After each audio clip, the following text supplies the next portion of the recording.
Apuntadores, ¿qué tal? Bienvenidos al episodio número 4 de Los que quieren mandar, el programa de la Alianza de Medios y Libreta de Apuntes con los candidatos presidenciales.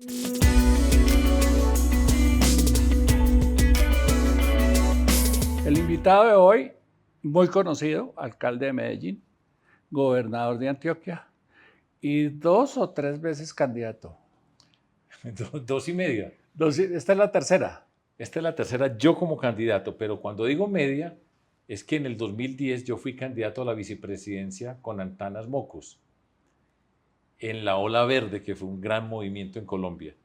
En esa campaña yo me lesioné, me caí de mi bicicleta, me quebré la cadera sí, claro. y no pude participar Terminar. con toda la fuerza. Pero bueno, entonces 2 y media, pero estamos la tercera. Entonces, 2 y media, candidato presidencial. Y vamos a empezar con la pregunta con que empezamos siempre. ¿Por qué quiere mandar, doctor Fajardo? Porque yo entré a la política hace 25 años, viniendo de un mundo distinto. Yo vengo del mundo académico.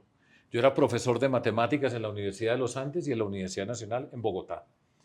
Y regresé a mi ciudad, a Medellín, a reunirnos con un grupo de personas de las organizaciones sociales, ONGs, del mundo académico, del mundo de la cultura, del mundo del emprendimiento, algunas personas del mundo de la empresa, con una convicción: se puede hacer política diferente. Lección que yo aprendí en Bogotá, viendo a Antanas Mocus como alcalde, que mostró que se podía hacer diferente, para hacerla en Medellín. Y empezamos el siglo XXI en las calles de Medellín, haciendo política por principios, por convicción, y logramos sintonizarnos con la ciudad y demostrar que se puede hacer política diferente, se puede hacer un gobierno diferente, se puede transformar la realidad y de manera muy exitosa. Y desde ese día hasta el día de hoy he estado dedicado a lo público y a luchar y a trabajar por mi país. Aunque ustedes no lo crean, a pesar de que ha sido alcalde de Medellín, gobernador de Antioquia y un personaje muy reconocido, están todavía todos ustedes, todos, bajitos en reconocimiento. Entonces aprovechemos y digámosle a nuestros oyentes y seguidores quién es Sergio Fajardo. ¿Cuánto tiempo tengo para responder esa pregunta? Lo suficiente. Voy a empezar para de una que... manera que me gusta empezar y que no es la habitual en política. Yo nací privilegiado en esta sociedad colombiana. Mi papá era un arquitecto destacado, famoso de la ciudad de Medellín, y por el hecho de nacer en esa familia que nací, tuve todas las oportunidades. Muy rápido en la vida me di cuenta de algo que me perturbó y que todavía me parece central en lo que yo hago, y en el fondo es la razón más profunda para que tú y yo estemos hablando acá hoy. Me di cuenta que el origen social, el lugar donde uno nace, para la mayoría de personas en Colombia define lo que van a poder ser en la vida. Y ahí están las raíces de las desigualdades de esta sociedad. Y desde siempre pensé que esto era un hecho injusto que nosotros tenemos que transformar, porque ninguno de nosotros escoge dónde nacer. Cierto. Entonces, eso lo tuve claro relativamente pronto en mi vida, y una de las razones y de las formas de enfrentar esa desigualdad y esa injusticia pasa por la educación. Eso lo tengo también claro desde hace mucho tiempo. Yo escogí ser un profesor. El privilegio mío yo lo convertí en ser un científico, en un matemático, en un profesor. Esa fue la vida que yo escogí, y en el fondo esa es la manera mía de relacionarme con el mundo. Entonces siempre estuve asociado con educación, con ciencia, con tecnología, con innovación, con emprendimiento y cultura para transformar esta sociedad. Tuve la oportunidad de venirme a estudiar matemáticas a la Universidad de los Andes. Me vine de mi ciudad, de Medellín, donde acabé el colegio, y me vine a estudiar acá. Estudié en una universidad buenísima, la Universidad de los Andes. Estudié matemáticas, lógica matemática, que me apasionaba y me apasiona. Después me fui a hacer un doctorado en matemáticas en la universidad donde estaba la persona en el mundo que yo más admiraba alrededor de los temas que a mí me emocionaban y me emocionan. Y me fui allá a la Universidad de Wisconsin en Madison. Obtuve mi doctorado, fui profesor allá, pero tomé una decisión que fue: yo regreso a Colombia. No me quiero quedar como científico en otra parte del mundo, sino en mi país, y regresé a Bogotá. Acá hice mi carrera como matemático, como científico, avanzando en la comunidad científica de Colombia, participando en cuanto yo podía participar para que fuera la educación y el conocimiento fueran parte importante de nuestra cultura. Por ejemplo, yo fui miembro del Consejo Nacional de Ciencias Básicas de Colciencias, el equivalente hoy al Ministerio de Ciencias. porque tengo la convicción de que en Colombia tenemos el talento, la capacidad para educarnos, para producir conocimiento, para transformar esta sociedad. ¿Y qué es lo que hace, doctor Fajardo, que una persona que ha tenido todos los privilegios, todas las ventajas para estudiar, para decidir, decide bajarse del pedestal e irse a ser gobernante de Medellín y no precisamente en una época fácil de Medellín? Porque yo siempre estaba escribiendo, yo empecé a escribir columnas de opinión acerca de Colombia, de Medellín, de Antioquia, insistir en el valor de la educación, el conocimiento, la capacidad de resolver los problemas, los conflictos. Y volví a mi tierra. De hecho, volví en el año 1995. ¿Y sabe por qué volví? Por dos razones. De una institución muy importante que hay allá en Antioquia, que es ProAntioquia, donde me dijeron, bueno, usted habla tanto, escribe tanto, dice tanto, ¿por qué no nos ayuda a diseñar el Centro de Ciencia y Tecnología de Antioquia? Y al mismo tiempo, Álvaro Uribe era el gobernador de Antioquia. Y me dijo, ¿por qué no viene a participar en la Comisión Facilitadora de Paz de Antioquia? Y así pasa en la vida. Yo no tenía eso programado en mi desarrollo como científico, pero dije, yo he escrito, yo he dicho, yo amo mi tierra, voy a ir y voy a trabajar en la construcción del Centro de Ciencia y Tecnología y a participar en la Comisión Facilitadora de Paz de Antioquia, con Álvaro Uribe, gobernador. Y aprendí muchísimo. Hice gestión, me moví por todos los lados de Medellín, de Antioquia, participé en la Comisión Facilitadora de Paz, conocí el conflicto, vi el conflicto en vivo y en directo, lo que pasaba en Antioquia tan tremendo, en Urabá, donde empezaron los grupos paramilitares. Conocí muchas personas, entendí muchas cosas y entonces, después de que hice eso, ya tenía yo adentro el virus de la política, el compromiso con cambiar esta sociedad y poco a poco me fui moviendo hasta allá, hasta que llegó el momento de, con un grupo de personas en mi ciudad, en Medellín, con quienes estaba interactuando, dijimos, vamos a participar en política. Los políticos toman las decisiones más importantes de la sociedad, gústenos a nosotros o no nos guste. A nosotros no nos gustaba la estructura política tradicional, no nos gustaba lo que veíamos en Medellín. Y entonces, con el ejemplo de Antanas Mockus, que para mí fue una inspiración, ver en Bogotá que se podía hacer política distinta, un matemático, un científico que venía de la universidad a construir un movimiento cívico independiente, gobernar de una forma totalmente distinta, yo decía, esto se puede hacer. Y la inspiración fue, se puede hacer política diferente. Eso era enfrentarse a como una especie de frente nacional que había en Antioquia, Allá, claro. que se turnaban la alcaldía y la gobernación los dos partidos tradicionales y ahí iban.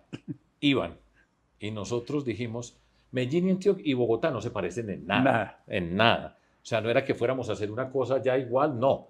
Pero el principio era eso, se puede hacer política diferente, se puede hacer de una forma distinta, se puede convocar a la ciudadanía de una forma diferente, se puede tener principios, se puede construir, se puede transformar. Y aquí estoy. Que en términos futbolísticos era derrotar la rosca paisa. Pues la estructura política tradicional, allá había muy poderosos en términos políticos y los derrotamos a pie, sin comprar un voto, repartiendo volantes, caminando por esa ciudad apasionante que es Medellín. Lo que yo caminé con un montón de personas, yo aprendí a conocer cada rincón, entender la naturaleza de lo que pasa en las comunidades. Esa era la ciudad, si no estoy mal, del narcotráfico, de mala fama por el narcotráfico, violenta, en manos de grupos poco amigables. Sí, Medellín en el año 1991, le voy a dar una cifra que no es un error y que es muy difícil de entender. Medellín tuvo 375 homicidios por cada 100.000 habitantes. Una cosa de locos. Hoy tiene 12, 14. Una cosa inimaginable. Medellín sufrió todo el rigor de la violencia que llegó a este mundo de la mano del cartel de Medellín y ese señor cuyo nombre yo no repito. Y no hay que repetir. Y no hay que repetirlo, pero transformó toda la estructura social. Medellín tenía las empresas públicas de Medellín. Medellín en el contexto nacional ha sido una ciudad rica comparada con muchas otras. EPM era la envidia nacional. EPM era y es una gran riqueza. Pero allá, con todo eso, tuvimos la mayor violencia, la destrucción de lo que significaba el tejido social. Entonces... ¿Y no le daba susto? No. Meterse en semejante lío, pelear contra la clase política, pero además el tema seguridad con esos grupos. Nunca. Nunca. Yo llegué, pues llegamos, todo este trabajo fue creciendo, como les dije, desde que empecé a volver y nos juntamos y el 1 de enero del año 2000, para la calle, vamos a hacer esta política. Primera encuesta, 0%. De nosotros se burlaban. Al principio nadie nos miraba ni nos decía nada. Después decían, qué bueno que refresquen la política, gente nueva con ideas distintas. Pero, Después nos decían, ¿por qué no se retira y nos apoya? Llegamos a las elecciones en el año 2000, en octubre del año 2000, y quedé tercero como candidato de Compromiso Ciudadano, ese movimiento que construimos con todos estos sectores. Y me decían, pero bueno, a usted le podemos dar unos cargos acá en la administración. Y yo les respondí, dije, ustedes no han entendido que nosotros lo que queremos es sacarlos a ustedes de allá, porque no queremos lo que ustedes hacen. Ese es el reto político. 3 años después, ganamos las elecciones y lo sacamos. Y lideramos esa transformación de Medellín con toda esa riqueza que tiene Medellín. Medellín es apasionante, compleja, difícil.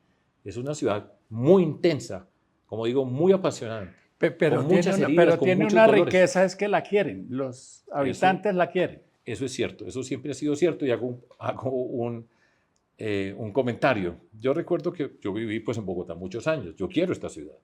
Aquí crecí y aquí nacieron mis hijos, en fin. Pero siempre veía esa sensación o esa actitud que la gente no quería Bogotá. Pero llegó Antanas Mockus y él logró que Bogotá se quisiera, que la gente de Bogotá quisiera Bogotá, con la cultura ciudadana. Eso fue muy importante y muy interesante lo que hizo Antanas Mockus, viniendo de otro mundo. Porque las personas que venimos de otros mundos, lo pongo en estos términos, tienen la capacidad de mirar esto desde otros ángulos, no de lo habitual, de lo tradicional, de las estructuras políticas. Y fue una gran ruptura. Yo creo que en Bogotá se ha perdido esa parte de ese trabajo tan impresionante que hizo Antanas Mockus, pero lo que hizo fue impresionante. Esta Bogotá se empezó a querer. Medellín nunca necesitó eso, porque Medellín siempre se ha querido, los paisas hemos querido a nuestra tierra, y eso es muy bueno, hay un sentido de pertenencia. Hay veces se va la mano y... ¿Ayuda eso? Claro que sí ayuda. Bien llevado, sí, sí ayuda. ¿Y cómo hacemos para que a Colombia la quieran? A mí me da la sensación, y Paloma Valencia, que ya pasó por esta entrevista, decía eso. Y se burlan de ella porque le dicen que cómo así que querer a Colombia. Y a uno sí como que le cae la sensación de que nos hace falta querer al país. Yo creo que sí nos hace falta, pero voy a decir un par de palabras acerca de Colombia. Dentro del privilegio que he tenido yo en la vida política y pública, que es muy diferente al privilegio que tuve yo de las oportunidades por nacer en una familia. Otra historia.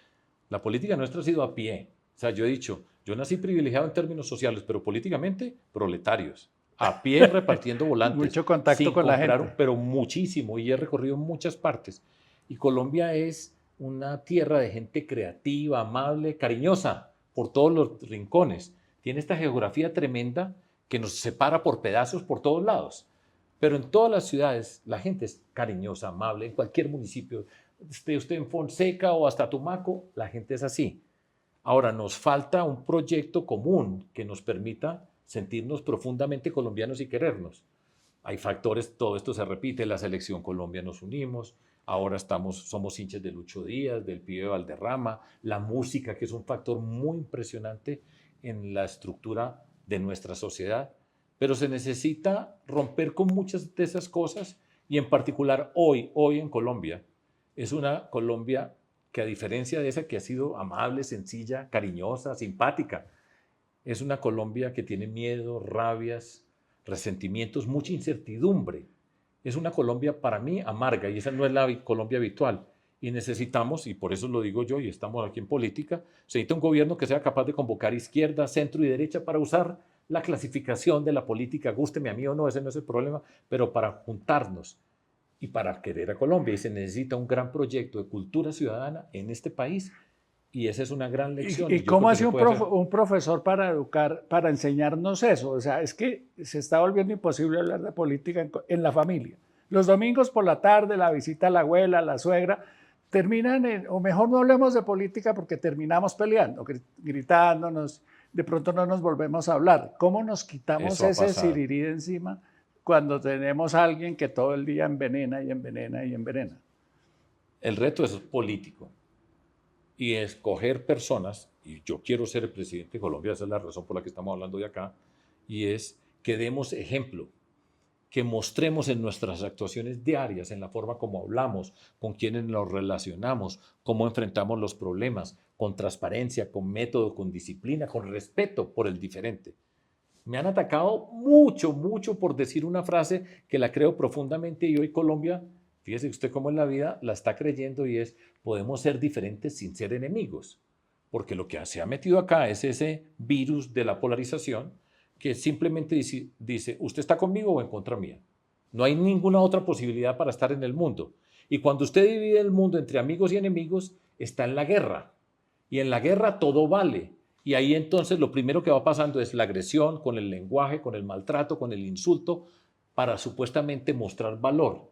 Entonces, ¿cómo se cambia? Pues eligiendo personas que tengamos una forma distinta de acercarnos al mundo, que lo entendamos de otra manera, que demos ejemplo y que saquemos lo mejor de cada quien. Y eso se puede hacer con seguridad, con rigor, con método, disciplina, con decencia. No nos puede dar pena ser decentes. Yo te puedo tratar de manera respetuosa y entonces me dicen tibio, porque yo soy respetuoso con alguien, porque no le digo hijo de tantas a uno que no piensa como yo.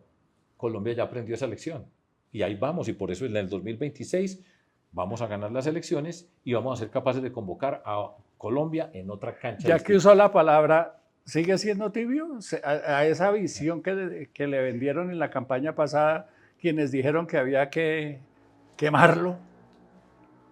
Eso hace parte de la política y esas personas hoy están gobernando y están mostrando que del insulto, de las mentiras, de las provocaciones no queda sino lo que estamos viendo hoy en Colombia. Rabia, resentimientos, malestares, incertidumbres.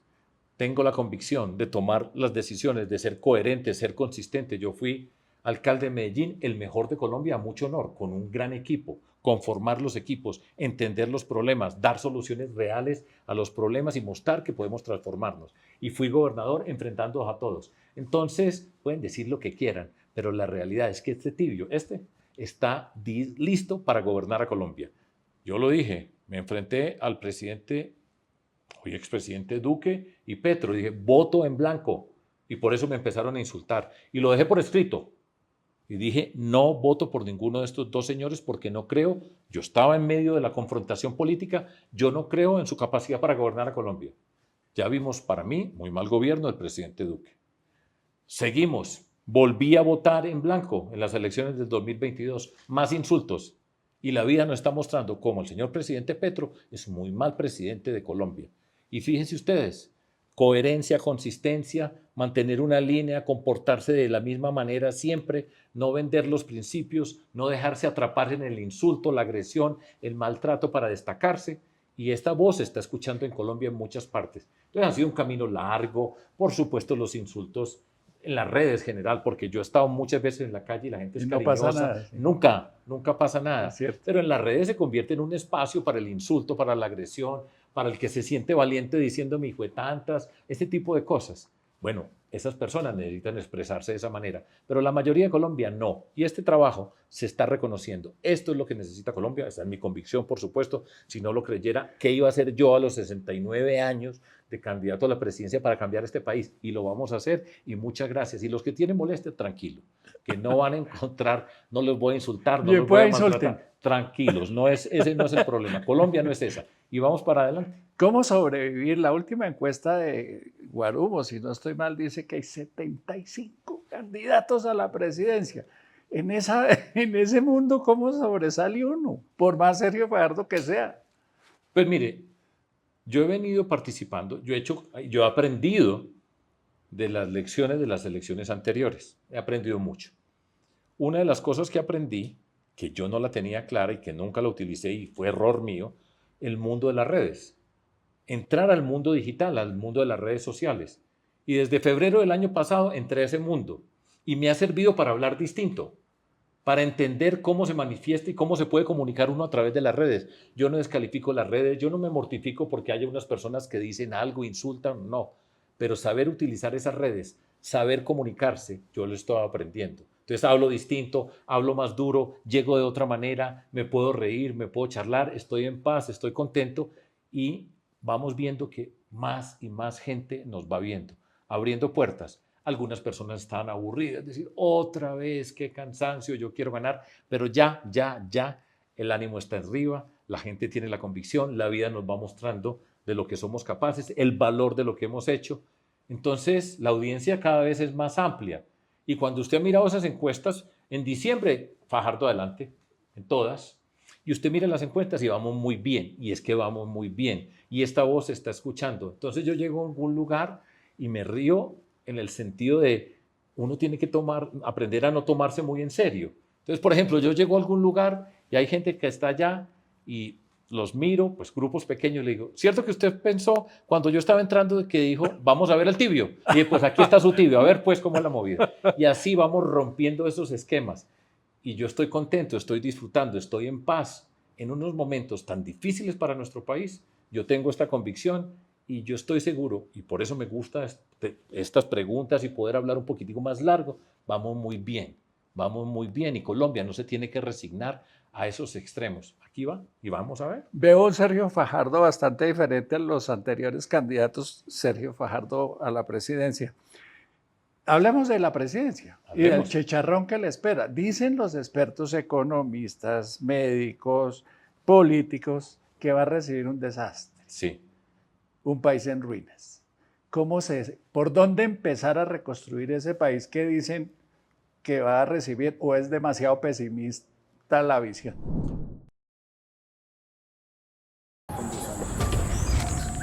Mami, ¿estás bien? No, hijo. Mami, tranquila, ya vamos a llegar. Ay, señor, por favor. No, señora, que no hay convenio. ¿Qué otro hospital crea? No, lo siento, tu EPS no tiene acá convenio, te toca en otro hospital. Señora, eso es como apendicitis, pero acá no atendemos eso. Mami, tranquila, que ya casi nos atiende. Colombia necesita la reforma a la salud para acabar con el paseo de la muerte. No, nada que hacer, la trajeron demasiado tarde. Hagamos de la salud un derecho, no un privilegio. Ministerio de Salud. La temporada de lluvias es también temporada de dengue. ¿Cuáles son sus síntomas y cómo se contagia?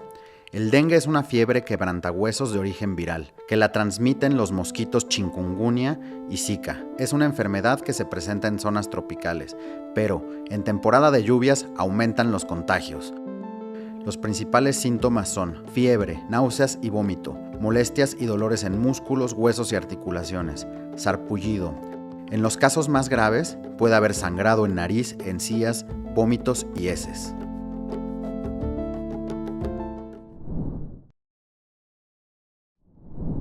Bueno, primero una cosa, Colombia